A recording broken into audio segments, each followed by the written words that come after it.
నవ్య news కి స్వాగతం। ఈ రోజు వార్తల్లోని ముఖ్యాంశాలు।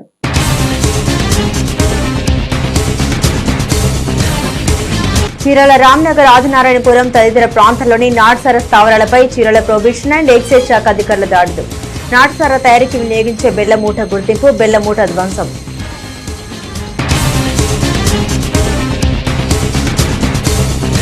చీరాల శ్రీ గంగా బ్రహ్మరాంబ సమేత మల్లేశ్వర స్వామి దేవస్థానంలో ఘనంగా అభిషేక మహోత్సవ కార్యక్రమం।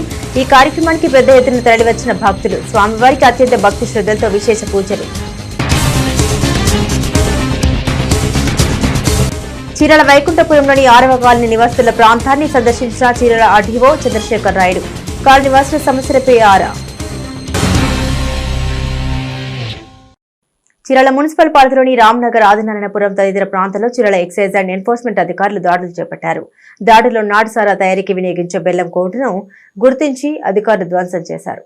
చీరాల మున్సిపల్ పరిధిలోని రామ్నగర్ పరిసర ప్రాంతాల్లో జిల్లా ఉన్నతాధికారుల ఆదేశాల మేరకు చీరాల ప్రొహిబిషన్ అండ్ ఎక్సైజ్ శాఖ అధికారులు ముమ్మర తనిఖీ నిర్వహించారు। అధికారులతో నాటుసారా తయారీకి వినియోగించే బెల్లం మూటలు 2 వేర్వేరు ప్రాంతాల్లో సుమారు 450 లీటర్ల బెల్లం వాటిని గుర్తించి అధికారులు ధ్వంసం చేశారు। ఈ సందర్భంగా చీరాల ఎక్సైజ్ శాఖ సీఐ నాగేశ్వరరావు మాట్లాడారు। ప్రభుత్వ నిబంధనలకు విరుద్ధంగా నాటుసారా తయారీ గాని విక్రయాలు గాని చేస్తే శాఖాపరమైన చర్యలు తప్పవని హెచ్చరించారు। చీరాల పట్టణంలోని శ్రీ గంగా బ్రహ్మరాంబ సమేత మల్లేశ్వర స్వామి దేవస్థానంలో స్వామివారి అభిషేక మహోత్సవ కార్యక్రమం కన్నుల పర్వంగా సాగింది। ఈ కార్యక్రమానికి పెద్ద ఎత్తున భక్తులు తరలివచ్చారు। చీరాల పట్టణంలోని శ్రీ గంగా బ్రహ్మరాంబ సమేత మల్లేశ్వర స్వామి దేవస్థానంలో స్వామివారి అభిషేక మహోత్సవ కార్యక్రమం ఘనంగా జరిగింది। ఈ కార్యక్రమానికి పెద్ద ఎత్తున భక్తులు తరలివచ్చారు।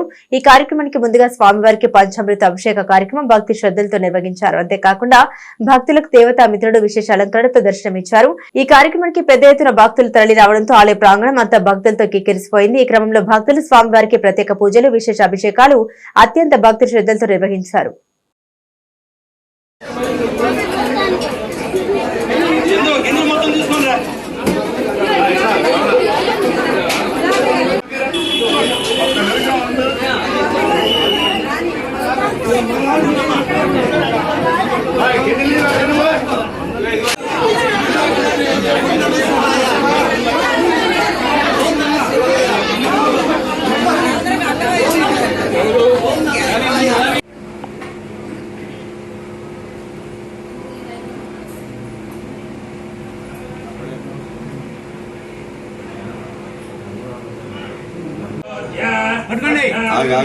పట్టుకోండి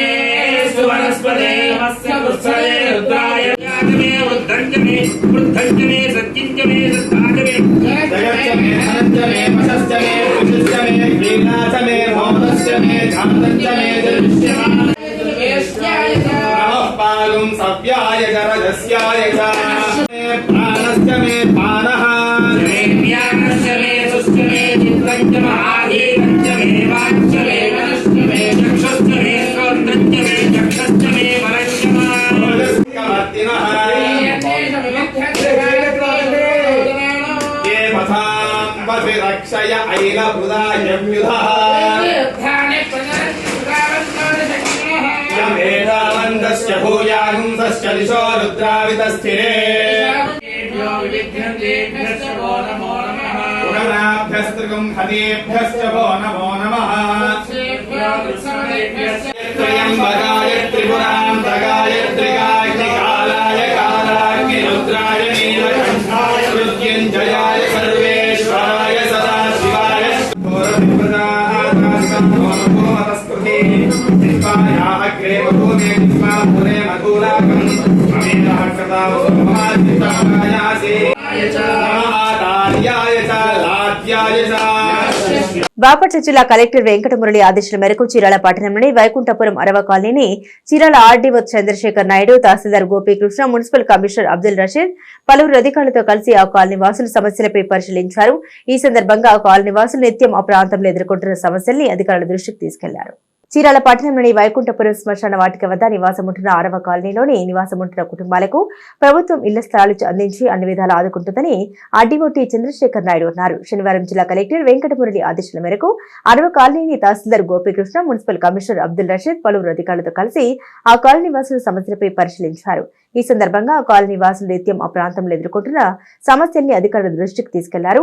రాత్రి వేళలో గంజాయి తాగుతూ శ్మశానాలలో కొందరు తిరుగుతున్నారని, ప్రశ్నించినందుకు తమపై దాడి చేస్తున్నారని ఆరోపించారు. ఈ విషయంపై 1వ పట్టణ సీఐ శ్రీనివాసులు స్పందించి రాత్రి వేళలో రక్షక వాహనం తిరుగుతుందని, ఇలాంటి సమస్య ఏదైనా వెంటనే సమాచారం అందించాలని అన్నారు. ఈ నేపథ్యంలో ఆర్డీఓ చంద్రశేఖర్ నాయుడు శ్మశాన స్థలాల్లో దుర్భరమైన జీవితాలు గడుపుతున్న వారిని చూసి ఆయన చలించిపోయారు.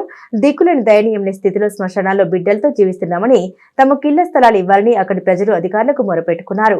ఈ విషయాలపైన ఆర్డీఓ స్పందిస్తూ కలెక్టర్ ఆదేశాల మేరకు తాము ఇక్కడికి రావడం జరిగిందని, ఇండ్లు లేక శ్మశానాల్లో జీవిస్తున్న వారికి ప్రభుత్వం నుండి ఇళ్ల స్థలాలు ఇండ్లు మంజూరు చేస్తామని తెలిపారు. ప్రభుత్వ పరంగా అందవలసిన అన్ని రకాల సంక్షేమ పథకాల్లో వీరిని భాగస్వామ్యం చేస్తామని తెలిపారు. ఈ కార్యక్రమంలో Dalit Bahujan resource centre area coordinator V Bhagwan Das పాల్గొన్నారు.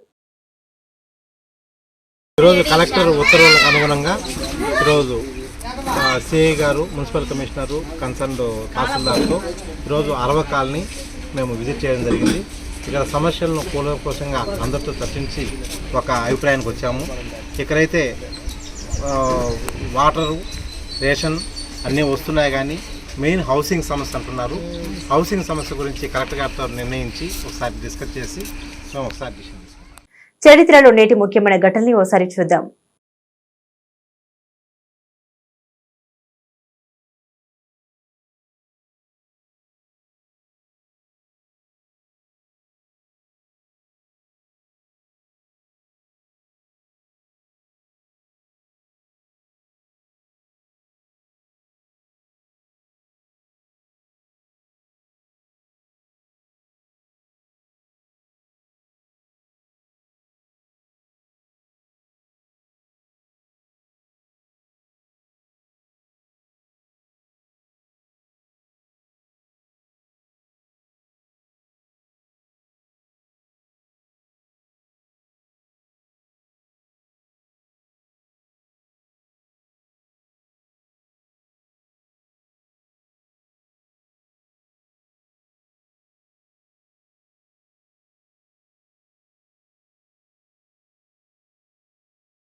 చీరాల మండల తహసీల్దార్ కార్యాలయ సమావేశపు హాల్లో మండల పరిధిలోని రైస్ మిల్లర్స్ రైతులతో తహసీల్దార్ గోపీకృష్ణ, వ్యవసాయ అధికారి సుమతి సమీక్ష సమావేశం నిర్వహించారు. రైతులు గిట్టుబాటు ధరకే ధాన్యం అమ్ముకోవచ్చని చీరాల మండల తహసీల్దార్ గోపీకృష్ణ, వ్యవసాయ అధికారి సుమతి పేర్కొన్నారు. చీరాల మండల తహసీల్దార్ కార్యాలయ సమావేశపు హాల్లో మండల పరిధిలోని రైస్ మిల్లర్స్ రైతులతో తహసీల్దార్ గోపీకృష్ణ, వ్యవసాయ అధికారి సుమతి సమీక్ష సమావేశం నిర్వహించారు. ఈ సందర్భంగా సమావేశంలో అధికారులు మాట్లాడుతూ రైతులు రైతు సేవా కేంద్రాల ద్వారా గానీ లేక ప్రైవేట్ మార్కెట్లో గానీ వారు పండించిన ధాన్యాన్ని గిట్టుబాటు ధరకి అమ్మకాలు చేసుకోవచ్చన్నారు. ఈ కేవైసీ పూర్తయిన రైతులు ధాన్యం కొనుగోలు చేయాలని సూచించారు. అనంతరం మిల్లర్ల సందేహాల్ని నివృత్తి చేశారు. అసైన్డ్ సాల్వేషన్ ఆర్మీ ఈ క్రాఫ్ట్ బుకింగ్ లేని వెసులుబాటు కల్పించారని రైతులను కోరగా సమస్యను జిల్లా అధికారుల దృష్టికి తీసుకెళ్లి పరిష్కరిస్తామని తెలిపారు. ఈ కార్యక్రమంలో రెవెన్యూ సిబ్బంది పాల్గొన్నారు.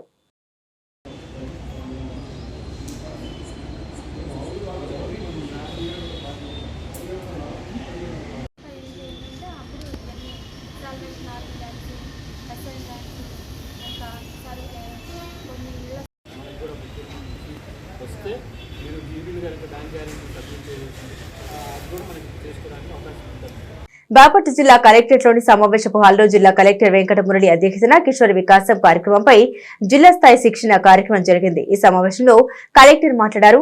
బాలికల స్వయం రక్షణ, ఆత్మస్థైర్యం, ఆరోగ్యం మెరుగుపడేలా అధికారులు చైతన్యపరచాలన్నారు. కిషోర బాలికల విద్య, ఎదుగుదల, ఆరోగ్యం పదిలంగా ఉండాలంటే అధికారులంతా సమన్వయంతో పనిచేయాలని బాపట్ల జిల్లా కలెక్టర్ వెంకటమురళి తెలిపారు. బాపట్ల జిల్లా కలెక్టరేట్లోని సమావేశపు హాల్లో జిల్లా కలెక్టర్ వెంకటమురళి అధ్యక్షతన కిషోర వికాస కార్యక్రమంపై జిల్లా స్థాయి శిక్షణ కార్యక్రమం జరిగింది. ఈ సమావేశంలో కలెక్టర్ మాట్లాడుతూ కిషోర బాలికల్లో రక్తహీనత పూర్తిగా అరికట్టాలని తెలిపారు. 11 నుండి 18 సంవత్సరాలలోపు బాలికలను కిషోర వికాసం పరిధిలోకి తీసుకురావాలన్నారు. ఉమ్మడి ప్రకాశం జిల్లాలో 64.8% రక్తహీనత ఉన్నట్లు సర్వేలున్నాయన్నారు. ఈ మేరకు కిషోర బాలికలు పౌష్టిక పోషకాహారం తీసుకునేలా అధికారులు అవగాహన కల్పించాలన్నారు. బాలికల్లో స్వయం రక్షణ, ఆత్మస్థైర్యం, ఆరోగ్యం మెరుగుపడేలా చైతన్యపరచాలన్నారు. ముఖ్యంగా బాల్య వివాహాన్ని పూర్తి స్థాయిలో అరికట్టాలన్నారు. ఇబ్బందులు ఉన్న బాలికలను గుర్తించి వారికి ధైర్యం చెప్పాలని ఆయన సూచించారు. బాలల హక్కుల పరిరక్షణకై అనేక చట్టాలు ఉన్నాయన్నారు. 1098 చైల్డ్ లైన్ అమల్లో ఉన్న విషయాలపై బాలలకు అవగాహన కల్పించాలన్నారు. బాలల హక్కులు పరిరక్షించడం కొరకు 10 శాఖల జిల్లా అధికారులు సమన్వయంతో పనిచేయాల్సి ఉందన్నారు. సమావేశంలో మహిళా శిశు సంక్షేమ శాఖ అధికారి ఉమా, కమిటీలోని జిల్లా అధికారులు తదితరులు పాల్గొన్నారు. ఏ విధంగా ఈ ప్రోగ్రామ్ని మనం ఇంప్లిమెంట్ చేస్తాం అంటే only they will conduct meetings with the girls in high schools, colleges, ITIs, polytechnics. There is no any method to be conducted in the village. Within the విలేజ్లో ఎక్కడ లేదా స్కూల్స్, కాలేజీలు, ఐటీఐస్, పాలిటెక్నిక్ ఉన్నాయి. 6th to 7th వాళ్ళు కొద్దిగా cover అవుతారు. కాబట్టి మన టాకింగ్ పాయింట్స్ వాళ్ళతో మాట్లాడేటప్పుడు మనం మండల్ లెవెల్ ఫంక్షనరీ అందరితో మనం వీసీ పెట్టుకున్నప్పుడు ఎలా ఉండాలంటే they should target 6th and 7th class people at their villages. ఇట్లా మండల్ హెడ్ క్వార్టర్, మున్సిపాలిటీలలో ఉన్న వాళ్ళకి ఎక్కువ పని ఉంటుంది.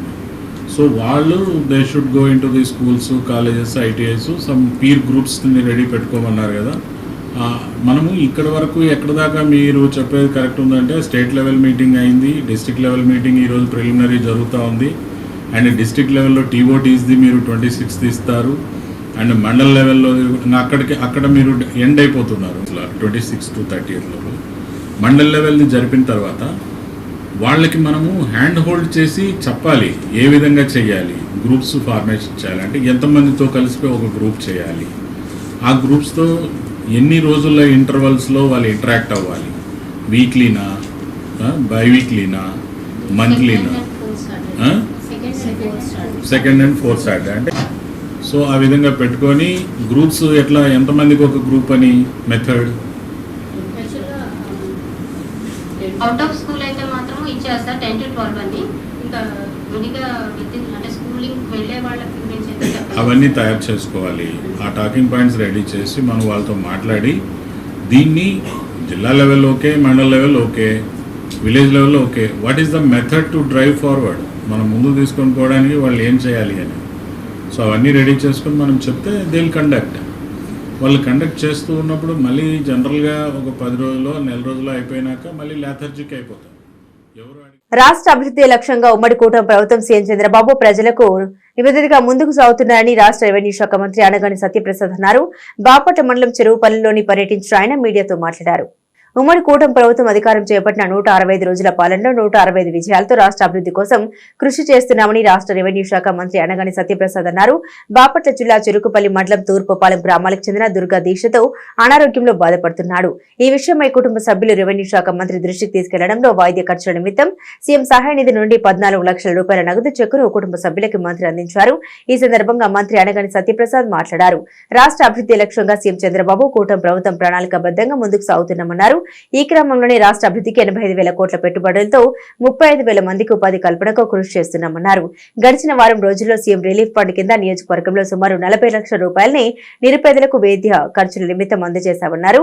పేదలకు పక్క గృహాలు నిర్మించాలనే ఉద్దేశంతో రాష్ట్ర వ్యాప్తంగా 2.5 లక్షల గృహాలు మంజూరు చేశామని ఆయన స్పష్టం చేశారు. అందరికీ నమస్కారం. ఈరోజు రాష్ట్రంలో సుపరిపాలనకి అంటే గత 165 రోజులలో అద్భుతంగా 165 విజయాలతో ఈ ప్రభుత్వం ముందుకు వెళ్తూ ఉంది. దాంట్లో భాగంగానే ఈ యొక్క అసెంబ్లీ ఏదైతే 10 రోజులు జరిగిందో ఆ 10 రోజుల అసెంబ్లీలో కూడా ప్రతిరోజు ఒక సబ్జెక్ట్ మీద గత 150 సంవత్సరాల 150 విజయాలతో పాటు విజన్ 2047 దాకా అంటే స్వర్ణాంధ్రప్రదేశ్ 2047 దాకా ప్రతి ఒక్క విషయం పైన కూడా చంద్రబాబు నాయుడు గారు కులంకుశంగా చర్చించి ప్రజలందరూ కూడా అసెంబ్లీ ద్వారా తెలియచేయాలి ఎలా ఈ ప్రభుత్వం ముందుకు వెళ్తూ ఉంది, ఎలా రాబోయే తరాలకి అద్భుతమైనటువంటి జీవన పరిమాణాలు ఇవ్వాలని చెప్పేసి, అలాగే ఆర్థికంగా ఈ రాష్ట్రాన్ని ఎలా స్థిరపరచాలా, ఎలాగైతే కమిట్మెంట్ ఇచ్చామో ఎలక్షన్లో సూపర్ 6 అవ్వచ్చు, లేకపోతే ఇతర యువతకు ఉపాధి కానీ అన్నీ కూడా తప్పకుండా చేసే విధంగా ఒక కార్యాచరణ చేసుకుని ముందుకు వెళ్తా ఉన్నారు. దాంట్లో నిదర్శనమే ఇప్పుడు నూతన పాలసీలు, పెద్ద ఎత్తున పెట్టుబడి మనం చూస్తున్నాం. మొన్న ఒక రోజునే 85,000 కోట్ల పెట్టుబడి, 35,000 మందికి ఉపాధి కల్పించే విధంగా. దాని తర్వాత మన ఎన్టీపీసీ వారితో కూడా పవర్ అగ్రిమెంట్, అట్లా అన్ని కార్యక్రమాలు అద్భుతంగా ప్రజాహితం కోరుకునే కార్యక్రమం చేస్తూ ఉన్నారు క్షేత్రస్థాయిలో కూడా. దాంతోపాటు ఎందుకంటే అభివృద్ధితో పాటు సంక్షేమం కూడా చేయాలనే లక్ష్యంతోనే అన్ని కార్యక్రమాలు చేసుకుంటూ వెళ్తూ ఉన్నారు. సంక్రాంతి కల్లా ఎక్కడ కూడా గుంటలైనటువంటి రోడ్డు ఇవ్వాలనే లక్ష్యంతో, పాటోల్ ఫ్రీ స్టేట్ చేయాలనే లక్ష్యంతో కూడా దానికి కూడా డబ్బులు రిలీజ్ చేసే వర్క్ కూడా స్టార్ట్ చేయడం జరిగింది. దాన్ని అన్ని కూడా పర్యవేక్షించుకుంటూ ఈరోజు వచ్చాం. అలాగే ముఖ్యంగా ఏదైతే సీఎం గారు మంచి ఆలోచన, ఇప్పుడు కూడా ఎవరు కూడా వైద్యం లోపంతో చనిపోకూడదు, ఇబ్బంది పడకూడదన్న లక్ష్యంతో పనిచేస్తూ ఉంటారు. దాంట్లో భాగంగా సీఎం రిలీఫ్ ఫండ్ కూడా పేదలకు ఇచ్చే విధంగా ఇప్పుడే మనం చూసాం. చిన్నారి పాపకి స్టెమ్ సెల్ ప్రాబ్లం వస్తే 14 లక్షల రూపాయలు ఎల్ఓసి ఇవ్వడం. అంటే ఈరోజు నేను ఈ వారం రోజులకి అంటే ఈ రోజు ఇచ్చింది 38,71,375,000 రూపాయలు. అంటే పేద ప్రజలకు ఎంతమందికి మంచి జరిగే విధంగా దాదాపుగా 39 లక్షల రూపాయలు ఈరోజు మేము ఎల్ఓసిగా కానీ సీఎం రిలీఫ్ ఫండ్ కానీ ఇస్తా ఉన్నామంటే చంద్రబాబు నాయుడు గారి ఆలోచన పేదవాళ్ళ చెంత ఎప్పుడు ఉండాలి అనే లక్ష్యంతో. అలాగే మరి ముఖ్యంగా పేదలకి నివాసం యోగ్యమైన ఇల్లులు కట్టియాలని చెప్పేసి ఏదైతే 1,80,000 రూపాయలు ఉన్నటువంటి హౌసింగ్ స్కీమ్ PMAY 2.0 కింద ఈరోజు 2.5 లక్షల రూపాయలు ఇస్తా ఉన్నారు. నేటి తిరుమల తిరుపతి సమాచారాన్ని ఒకసారి పరిశీలిద్దాం. తిరుమలలో భక్తుల రద్దీ కొనసాగుతుంది. వారాంతపు సెలవు దినం కావడంతో శని ఆదివారంలో భక్తులు తిరుమలకు పెద్ద సంఖ్యలో చేరుకున్నారు. వివిధ ప్రాంతాల నుండి వచ్చిన భక్తులు 17 కంపార్ట్మెంట్లలో వేచి ఉన్నారు. టోకెన్లు లేని భక్తులకు 10 గంటల్లో సర్వదర్శనం అవుతుందని టీటీడీ అధికారులు వివరించారు. నిన్న స్వామివారిని 75,147 మంది భక్తులు దర్శించుకోగా 28,096 మంది తలనీలాలు సమర్పించుకున్నారు. భక్తులు సమర్పించుకున్న కానుకల ద్వారా హుండీ ఆదాయం 3.16 కోట్లు ఆదాయం వచ్చిందని తెలిపారు. రాష్ట్ర ముఖ్యమంత్రి చంద్రబాబు పర్యటన ఖరారైందని జిల్లా కలెక్టర్ జె వెంకటమురళి తెలిపారు. డిసెంబర్ 7వ తేదీన సీఎం చంద్రబాబు తొలిసారిగా బాపట్ల జిల్లాకు రానున్నట్లు సమాచారం అందిందన్నారు. బాపట్ల మున్సిపల్ ఉన్నత పాఠశాలలో జరిగే మెగా పేరెంట్ టీచర్ మీటింగ్ లో ఆయన పాల్గొన్నారని కలెక్టర్ స్పష్టం చేశారు.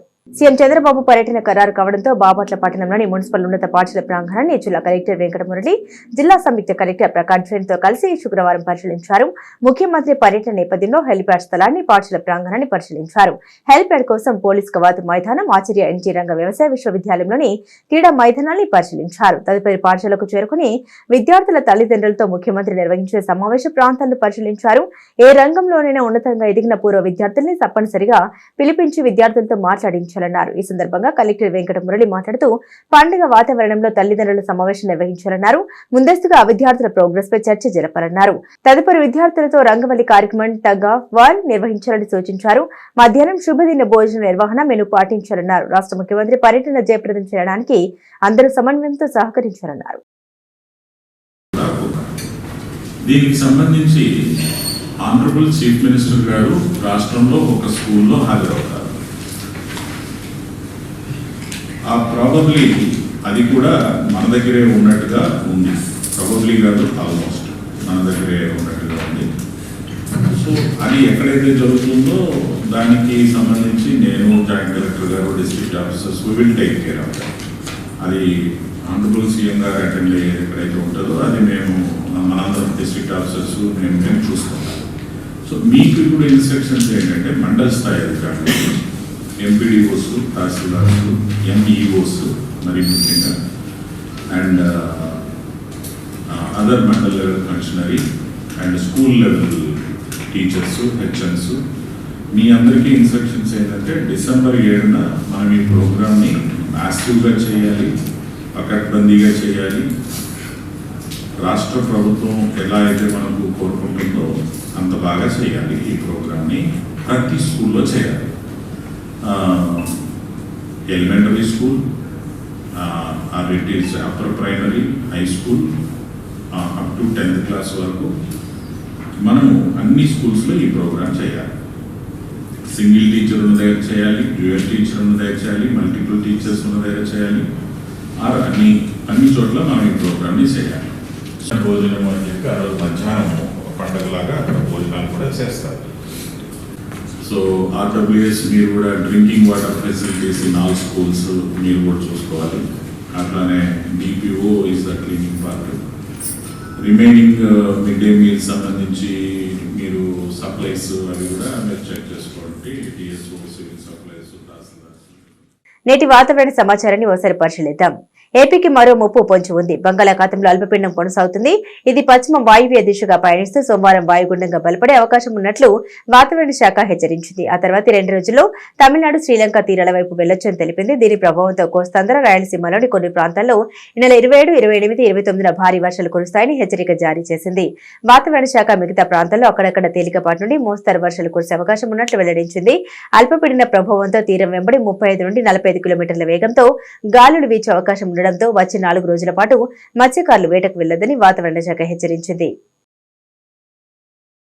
నవ్య న్యూస్ ముగించే ముందు ముఖ్యాంశాలు మరోసారి.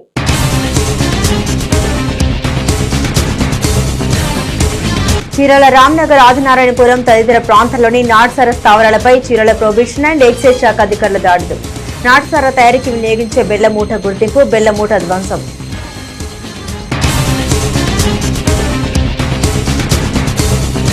చీరాల శ్రీ గంగా బ్రహ్మరాంబ సమేత మల్లేశ్వర స్వామి దేవస్థానంలో ఘనంగా అభిషేక మహోత్సవ కార్యక్రమం. ఈ కార్యక్రమానికి పెద్ద ఎత్తున తరలివచ్చిన భక్తులు. స్వామివారికి అత్యంత భక్తి శ్రద్ధలతో విశేష పూజలు. చీరాల వైకుంఠపురంలోని 6వ కాలనీ నివాసుల ప్రాంతాన్ని సందర్శించిన చీరాల ఆర్డీఓ చంద్రశేఖర్ రాయుడు. కాలనీ నివాసుల సమస్యలపై ఆరా.